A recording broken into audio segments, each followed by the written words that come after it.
வணக்கம். ஆகாஷ்வாணி புதுச்சேரி செய்தி சுருக்கம் வாசிப்பவர் சரவணகுமார்.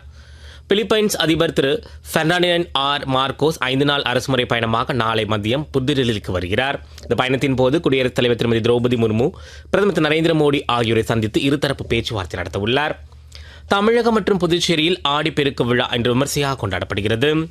காவிரி பாயும் மாவட்டங்களில் உழவுத் தொழில் செழிக்க வேண்டி பொதுமக்கள் அதிகாலை முதலே நீர்நிலைகளில் கூடி காவிரி அன்னைக்கு காப்பரிசி, காதோலை, கருகமணி, காய்கறிகள், மலர்கள் உள்ளிட்ட மங்கள பொருட்களை சமர்ப்பித்து வழிபட்டனர். நாடு சுதந்திரம் அடைந்து 76 ஆண்டுகளை கொண்டாட உள்ள நிலையில் இல்லந்தோறும் தேசிய கொடியேற்றும் இயக்கம் வரும் 15ஆம் தேதி வரை நடைபெற உள்ளதாக மத்திய தகவல் ஒலிபரப்பு அமைச்சகம் தெரிவித்துள்ளது. 2022ஆம் ஆண்டு தொடங்கிய இந்த இயக்கத்தில் 23 கோடி வீடுகளில் தேசிய கொடி ஏற்றப்பட்டதாகவும் 6 கோடி பேர் செல்ஃபி எடுத்து இணையதளத்தில் பதிவிட்டுள்ளதாகவும் அமைச்சகம் கூறியுள்ளது. சுதந்திர போராட்ட வீரர் தீரன் சின்னமலையின் 220வது நினைவு நாளையொட்டி சென்னையில் உள்ள அவரது திருவுருவ சிலைக்கு தமிழக முதலமைச்சர் திரு மு.க. ஸ்டாலின், அம்மாநில அமைச்சர்கள் மலர்தூவி மரியாதை செலுத்தினர்.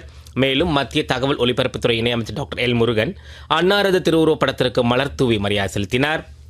விழுப்புரம், திருச்சி உள்ளிட்ட பல்வேறு ரயில் நிலையங்களில் பராமரிப்பு பணிகள் நடைபெற்று வருவதால் புதுச்சேரி விழுப்புரம் இடையே தினமும் காலை 5:25 மணிக்கு இயக்கப்படும் மெமு ரயில் சேவை வரும் 6ஆம் தேதி முதல் 12ஆம் தேதி வரை ரத்து செய்யப்படுவதாக திருச்சி ரயில்வே கோட்ட அலுவலகம் தெரிவித்துள்ளது.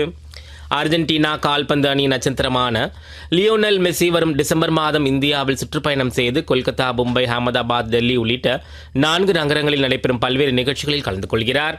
இத்துடன் செய்தி சுருக்கம் நிறைவு பெறுகிறது.